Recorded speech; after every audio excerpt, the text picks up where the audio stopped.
परित्राणाय साधूनां विनाशाय च दुष्कृता धर्म संस्थापनार्थाय संभवामि युगे युगे।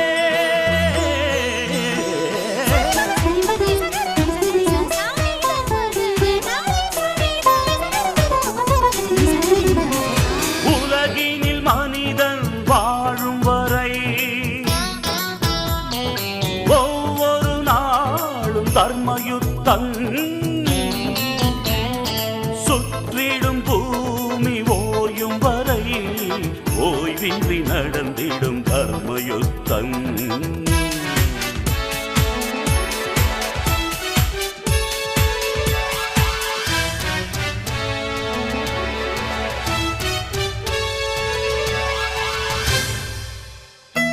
கருவில் யுத்தம், பிறப்பில் யுத்தம், கருத்தில் யுத்தம், காலம் முழுதும் தர்மயுத்தம். உழைப்பில் யுத்தம், பிழைப்பில் யுத்தம், உயர்வில் யுத்தம், உலகில் என்றும் தர்மயுத்தம். ஒரு துளி மழையில் கடலின் தொடக்கம், ஒரு பெண் நினைத்தால் எதுவும் நடக்கும் தர்மயுத்தம். ஆணை பெற்று எடுத்தாய் பெண்ணே, ஆதிசக்தி நீதான் பெண்ணே, தர்மயுத்தம். பஞ்சை போன்ற நெஞ்சிக்குள்ளே தீ எதற்கடா, கையில் ஏந்த பூக்கள் உண்டு கத்தி எதற்கடா, ரத்தம் சிந்தும் யுத்தம் இங்கே தேவையில்லையடா, நித்தம் ஜெயிக்கும் வாழ்க்கை மட்டும் நமக்கு வேண்டுமடா. போராட்டம் இல்லாமல் வரலாறு கிடையாது, தலைக்கற்கள் நீ தாண்டி நடைபோடு, சொர்க்கம் உன் பக்கத்தில் நித்தம் செய் தர்மயுத்தம்.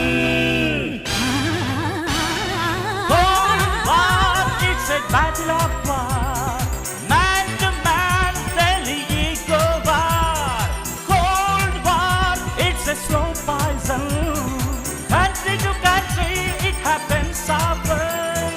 ஒரு முறை உலகில் உந்தன் பிறப்பு, உனக்குள் இங்கே அச்சமெதற்கு, வீரம் வேண்டும்.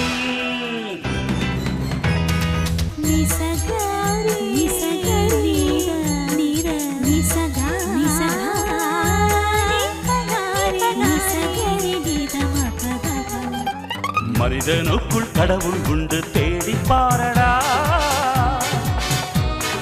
மற்றவர்க்கு வாழும் போது தெய்வம் நீயடா. குற்றமில்லா மனிதனை இங்கே யார் கண்டது, நீதி சொல்ல அவனிடம் மட்டும் நிஜம் உள்ளது. தர்மயுத்தம்.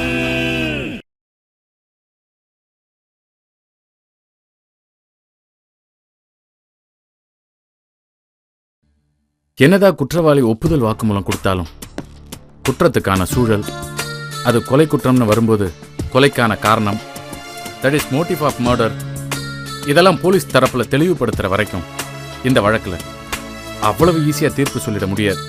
தீர்ப்பு சொல்லவும் மாட்டாங்க. Correct sir. சந்திரசேகர் சாரோட மனநலமை கூட நமக்கு சாதகமாக தான் இருக்கு. அவரோட அமைதியை பயன்படுத்தி அவர் மனநல பாதிக்கப்பட்டவர்னு நீதிமன்றத்தில் நிரூபிச்சிட்டோம்னா அவர் தண்டனையிலிருந்து தப்பிக்கிறதுக்கு ஒரு வாய்ப்பு அமையும். அதுக்கான முயற்சிகளை நீங்க செய்யுங்க. அதுக்கு எல்லா விதத்திலையும் நான் உதவியா இருப்பேன். ஒரு ஜெயிலர்ன்ற முறையில் சட்டத்திற்கு உட்பட்டுதா நான் செயல்பட வேண்டியிருக்கு. But I will do my level best. ரொம்ப நன்றி sir. All the best. Thank you sir.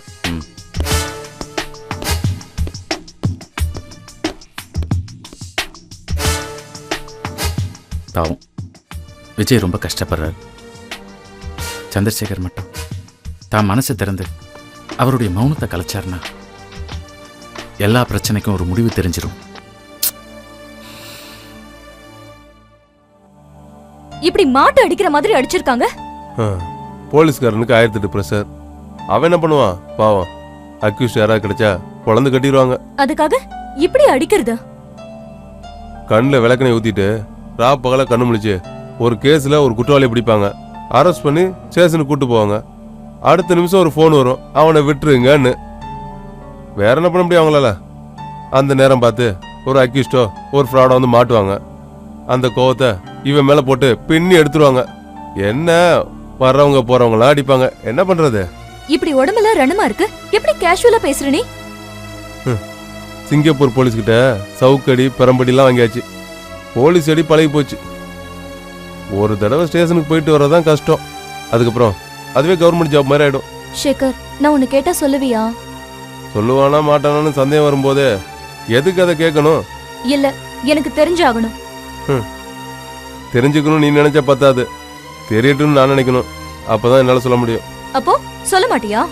இங்க பாரு, நீ என்ன கேக்குறேன்னு எனக்கு தெரியல. அப்புறம் நான் என்ன சொல்றது? 2 ஸ்கூல் குழந்தைங்களை போட்டோ எடுத்து அதை அவங்க அக்கா கிட்ட காமிச்சு மிரட்டி கிட்னாப் பண்ணிடுவேன்னு பணம் வாங்கின கேஸ்ல தானே உன்னை போலீஸ் அரெஸ்ட் பண்ணாங்க. எஃப்ஐஆர் எழுதின போலீஸ் ஏட்டு மாதிரியே கேக்குற? எப்படி? நான் கேட்டதுக்கு பதில் சொல்லு. You are absolutely correct. போதுமா? அந்த குழந்தையோட அக்காக்கும் உனக்கும் என்ன உறவு? வேற என்ன உறவு? கிட்னாப் பண்ணவங்களுக்கும் பாதிக்கப்பட்டவங்களுக்கு என்ன உறவோ அந்த உறவு தான். ஒரு கிட்னாப்பர் மேல கேஸ் போடாம வார்ன் பண்ணி விட்டுடுன்னு வெளியே அனுப்பிச்சிட்டாங்களே, அதான் எனக்கு டவுட்டா இருக்கு. அதுதான் என்ன யோசிக்கவும் வைக்குது. இது ஒரு கிட்னாப்பருக்கும் பாதிக்கப்பட்டவங்களுக்கும் இருக்கிற சாதாரண உறவு இல்ல, அதையும் மீறி ஏதோ இருக்குன்னு எனக்கு தோணுது. அந்த குழந்தைங்களோட அக்கா யாரு? ஒரு பொண்ணு. அக்கானா பொண்ணு தானே எல்லாருக்கும் தெரியும். அந்த பொண்ணுக்கு உனக்கு என்ன சம்பந்தம்? எந்த சம்பந்தமும் கிடையாது. இல்ல, நீ எதையும் என்கிட்ட மறைக்கிற. மறைக்கிறேன்னு தெரியுதுல்ல, அப்புறம் ஏன் நோண்டி நோண்டி கேட்டுட்டு இருக்க? அப்ப உங்களுக்குள்ள என்ன உறவுன்னு சொல்ல மாட்டேல்ல? சொல்ல மாட்டேன். அப்போ என்ன விட அவதான் உனக்கு முக்கியமா? நான் அப்படி சொல்லலையே. அப்ப சொல்ல அவ யாருன்னு? நீ கேக்குற 2 கேள்விக்கும் சம்பந்தமே இல்ல. சம்பந்தம் இருக்கிறதுனால தான் கேக்குறேன். இங்க பார், சம்பந்தம் இருக்கிறதால கேட்கல, சம்பந்தப்படுத்தி கேட்கிற. நீ கேக்குற கேள்விக்கு பதில் சொல்ற முள்ள நான் இல்ல. பாய்.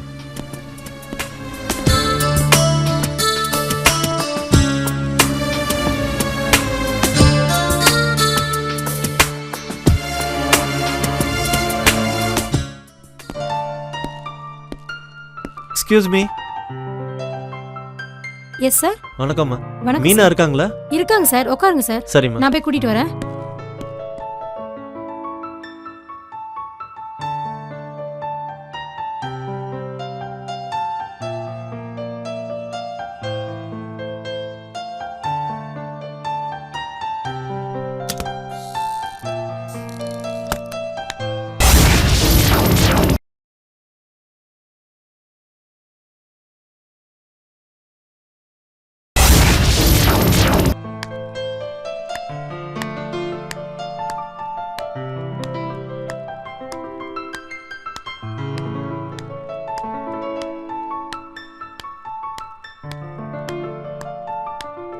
வணக்கம். வணக்கம், உட்காருங்க. எப்படி இருக்கீங்க? இருக்கேன். நான் நிறைய தடவை உங்க வீட்டுக்கு வந்திருக்கேன். அப்பெல்லாம் ஒரு ஸ்ருதி சப்தம் காத்துல கலந்து இந்த வீடு முழுக்க தெய்வீகமா மிதக்கும். ஆனா இப்போ நிசப்தமா இருக்கே.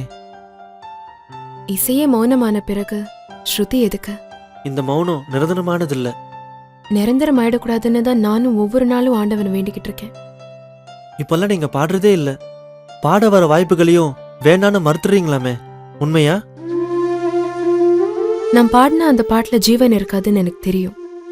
அதுக்கப்புறம் நான் ஏன் பாடணும்? அதான் பாடுறதை நிறுத்திட்டேன். உங்க குரலுக்கு எவ்வளவு ரசிகர்கள், எவ்வளவு பாராட்டுகள், எத்தனையோ விருதுகள், இன்னும் எவ்வளோ விருதுகள் காத்துக்கிட்டு இருக்கு. அப்படி இருக்கும்போது திடீர்னு இப்படி பாடுறதை நிறுத்திட்டீங்களே. வெறும் விருதுகள், வெற்றிகள், பாராட்டுகள் இதுக்காக நான் பாடுறதில்ல.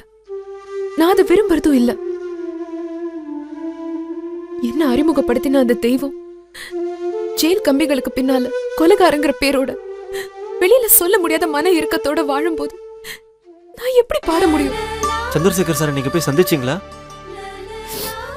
எத்தனையோ தடவை அவரை பார்க்கணும் பேசணும்னு மனு போட்டேன். அவர் அனுமதிக்கவே இல்லை. அப்புறம் ஒரு தடவை ஜெயிலரை நேர்ல போய் பார்த்து அவர்கிட்ட பேச முடியலன்னா கூட பரவாயில்ல, பார்த்தா போதும்னு ரிக்வெஸ்ட் பண்ண. என்ன பார்க்க கூட விருப்பம் இல்லைன்னு திருப்பி அனுப்பிச்சிட்டாரு. அவர் ஏன் உங்களை சந்திக்க மறுக்கிறாருன்னு உங்களுக்கு ஏதாவது தோணுதா? அவர் மறுக்கல, என்ன சந்திக்க தவிர்க்கிறாருன்றது மட்டும் நல்லா புரிஞ்சுது. சந்திரசேகர் சாரை பத்தி நீங்க என்ன நினைக்கிறீங்க? நான் அவரை பத்தி என்னென்னமோ நினைச்சேன். அவர் தான் என்ன நினைக்கவே இல்லை.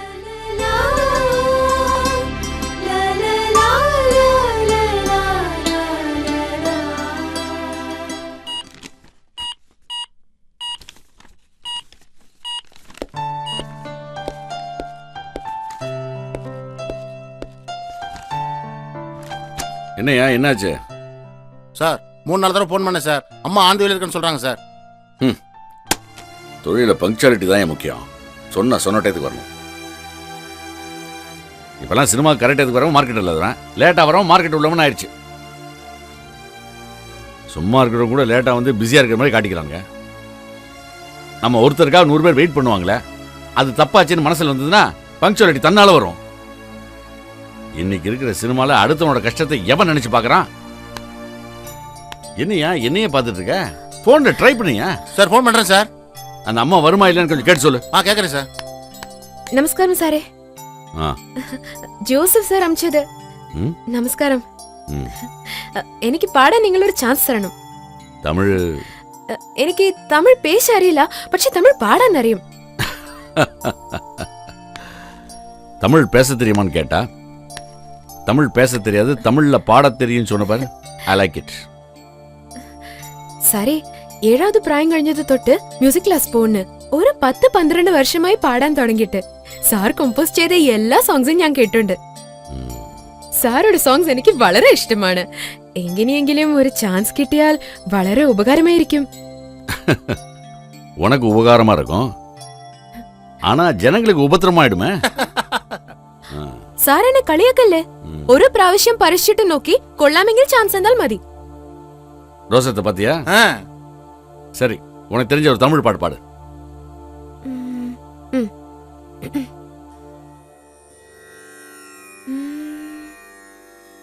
நான் என்ன தவம் செய்தேனோ, நான் என்ன தவம் செய்தேனோ, பாட நான் என்ன தவம் செய்தேனோ, ஐயனை பாட நான் என்ன தவம் செய்தேனோ, யமுனை நதித்துறைவனிவன் பதத்திணையில் மனம் இருத்திய பலரில் ஒருத்தி என மிக நான் என்ன தவம் செய்தேனோ, யமுனை நதித்துறைவன் இவன் பதத்திணையில் மனம் இருத்திய பலரில் ஒருத்தி என மிக நான் என்ன தவம் செய்தேனோ.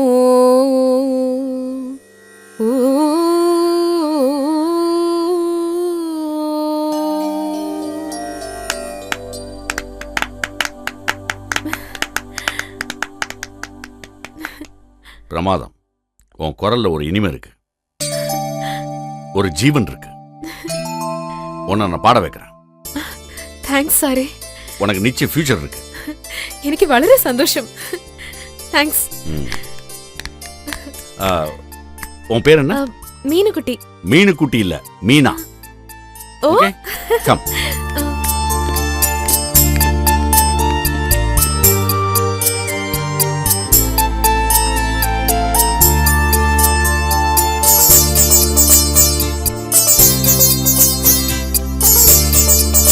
பத்து மணிக்கு கலசா தியேட்டர்ல ரெக்கார்டிங், 11 மணிக்கு கோதண்டபாணில ரெக்கார்டிங், 1 மணிக்கு பிரசாத்ல ரெக்கார்டிங், 3 மணிக்கு தரங்கணில மலையாள பாட்டு ரெக்கார்டிங், ஈவினிங் ஃபிளைட்ல பாம்பே போறீங்க, அங்க ஹிந்தி சாங் ரெக்கார்டிங் முடிச்சிட்டு அடுத்த ஃபிளைட்ல ரிட்டர்ன் ஆகுறீங்க.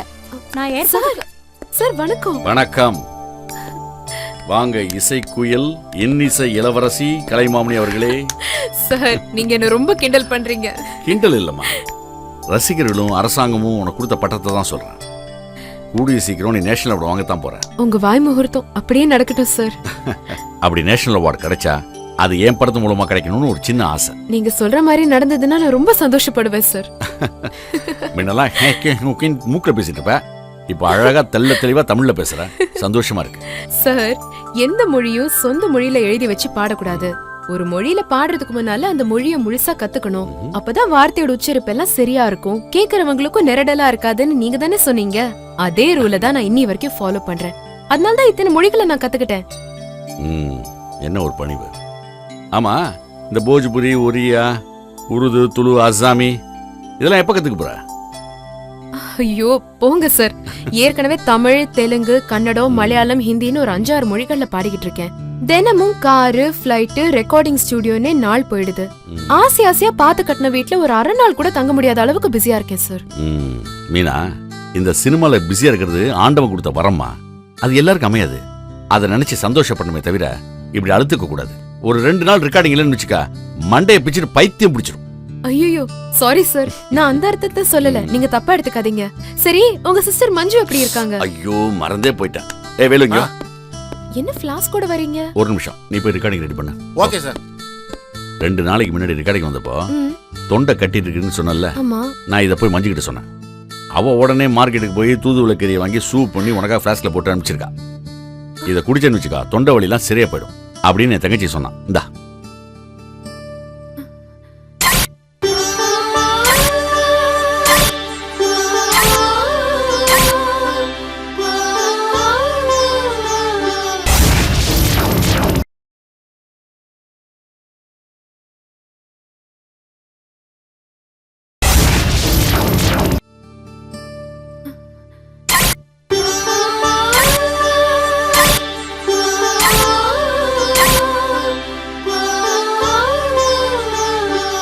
ஏமா கண்கலங்கள?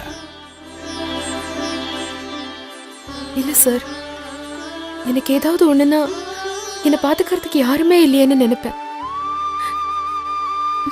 இப்பதான் தெரியுது எனக்குன்னு ஒரு குடும்பம் இருக்குன்னு. சில சமயம் தோணும், யாருக்காக இவ்வளவு பாடுறோம், ஓடி ஓடி சம்பாதிக்கிறோம்னு. மீனா, பாடுறது ஆத்ம திருப்திக்காக, பணம் சம்பாதிக்கிறது அவசியமான தேவைகளுக்காக. ரெண்டையும் போட்டு குழப்பிக்க கூடாது.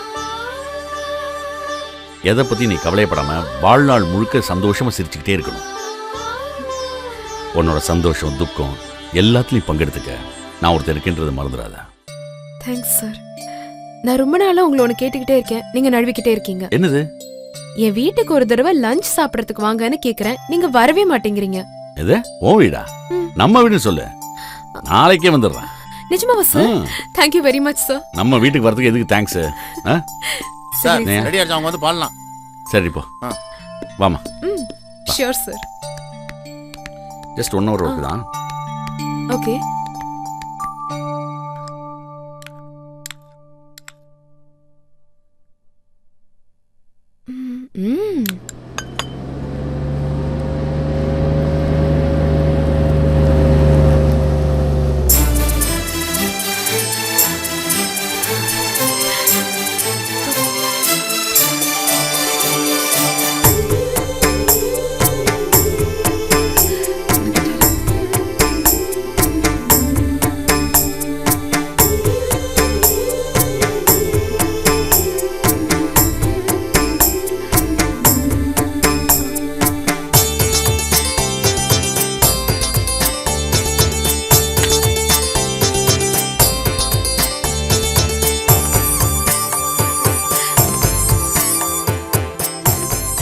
வாங்க சார். இந்த மீனுக்குட்டி சுகந்தண்ணே. ஓ சுகம் சாரே. வாங்க சார், உள்ள வாங்க. பாரு, இந்த சாரு மோரெல்லாம் ரெக்கார்டிங் தேட்டரோட வச்சுக்க. வீட்டுல அதெல்லாம் வேண்டாம். அதுக்காக வா சந்துரு போ சந்துருன்னு சொல்லிடாது. ஐயோ அப்படியெல்லாம் கூப்பிட மாட்டேன். ஆமா, வீட்டுல யாரும் வேலைக்காரங்க இல்லையா? இல்ல, நீங்க வரும்போது எதுக்கு டிஸ்டர்பன்ஸா இருக்கணும்னு எல்லா சர்வீஸ்க்கும் லீவ் கொடுத்து அனுப்பிச்சிட்டேன். ஓ, நீங்க வாங்க வாங்க.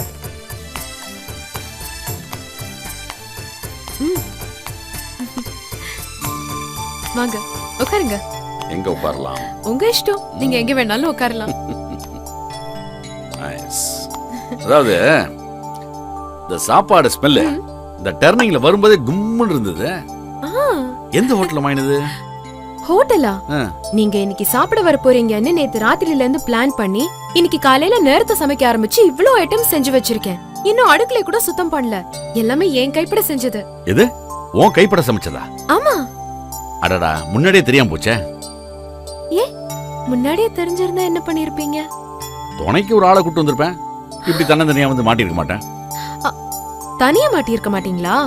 நீங்க முதல்ல இந்த சாப்பாடை சாப்பிட்டு பாருங்க, அதுக்கப்புறம் இதே வார்த்தையை சொல்றீங்களான்னு பாக்கலாம். வாழை இலை, வாழை இலையில சாப்பிட்டு எவ்வளவு நாளாச்சு. இப்பெல்லாம் யாரு வாழை இலையில சாப்பிடுறாங்க? தட்டு, ஸ்பூனு, பிளாஸ்டிக். ஆமாமா. ஓஹோ, வெண்டைக்காய் கூட்டு பிடிக்குமா? ரொம்ப ரொம்ப பிடிக்கும். ஓஹோ, அவரைக்காய் பொரியலா? ஆமா. எல்லாம் கேரளா ஸ்டைல்ல இருக்குன்னு நினைச்சேன். எல்லாம் நம்ம மதுரை ஸ்டைல்ல இருக்க. நீங்க எதிர்பார்த்ததை விட சர்ப்ரைஸா நான் ஏதாவது பண்ணணும்ல. இந்த கீரை என் தங்கச்சி மஞ்சுக்கு ரொம்ப பிடிக்கும். அப்படியா? அவங்களுக்கு கீரைன்னா பிடிக்குமா? உங்க தங்கச்சி மஞ்சுவி நீங்க கூட்டிட்டு வந்திருக்க வேண்டியது தானே? அவளை கூட்டு வந்திருப்பேன். அவளுக்கு இன்னைக்கு ஸ்பெஷல் கிளாஸ் இருந்தது. அப்படியா? இன்னொரு தடவை கூட்டு வரேன் கண்டிப்பா. இன்னொரு தடவை 2 பேரும் சேர்ந்து வாங்க. உங்களுக்கு பிடிச்ச ஐட்டம்ஸா சமைச்சு போடுறேன். அடடா, மல்லிப்பூ மாதிரி இருக்கு ரைஸ்.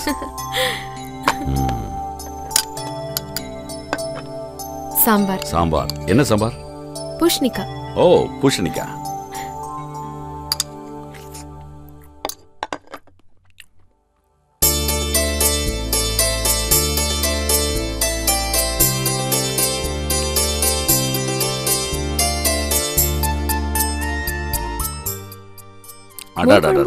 பிரமாதமா இருக்கு. நல்லா இருக்கா? சூப்பர். உப்பு காரம் எல்லாம் கரெக்டா இருக்கு தானே? இப்படி பிரமாதமா சமைப்பேன்னு தெரிஞ்சிருந்தா ரெக்கார்டிங் தேட்டருக்கு சாப்பாடு பண்ணி எடுத்துட்டு வர சொல்லிருப்பேன். இந்த வார்த்தையை நீங்க எப்ப சொல்லுவீங்கன்னு தான் நானும் காத்துக்கிட்டு இருக்கேன். என்னது? இல்ல, உங்களுக்கு ரசம் ஊத்தட்டுமா? ரசம். நீ சாப்பிடலையா? முதல்ல நீங்க சாப்பிடுங்க. உங்களுக்காக தானே சமைச்சிருக்கேன். உங்களுக்கு முன்னாடி நான் எப்படி சாப்பிடுறது? சாப்பிடுங்க, நல்லா சாப்பிடுங்க.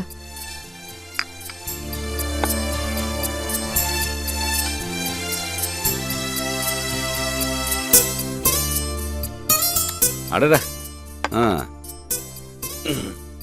நானே கேட்கணும்னு நினைச்சேன், நீயே கொண்டு வந்துட்ட. ஒரு பொண்ணுன்னா இப்படிதான் மனசறிஞ்சு நடந்துக்கணும். வீட்டை சுத்தமா அழகா வச்சிருக்க, நல்லா சமைக்கிற, மற்றவங்க மனசறிஞ்சு நடந்துக்கிற, நல்ல பாடுற. உன்னை மனைவியை அடைய போறவர் ரொம்ப கொடுத்து வச்சிருக்கணும். அந்த கொடுத்து வச்சவர் ஏன் நீங்களா இருக்க கூடாது?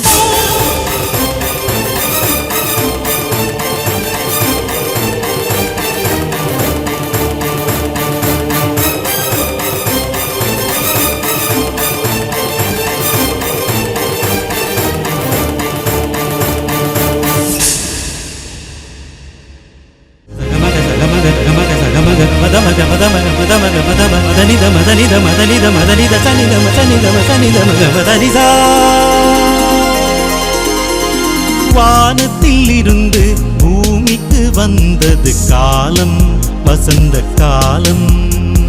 வாழும் வரைக்கும் நினைவில் தங்கும் கோலம், மகிந்த கோலம். காற்றினில் கலந்து உலகினை ஆளும் கானம், எனது கானம். உறவினில் இணைந்து உலகம் செழிக்கும் பாட்டு, சந்தோஷ பாட்டு. உயிராய் உணர்வாய் இசையாய் சனிதம என்னுள் உறைந்து வாழும் இசைத்திட வானத்தில் இருந்து பூமிக்கு வந்தது காலம், வசந்த காலம்.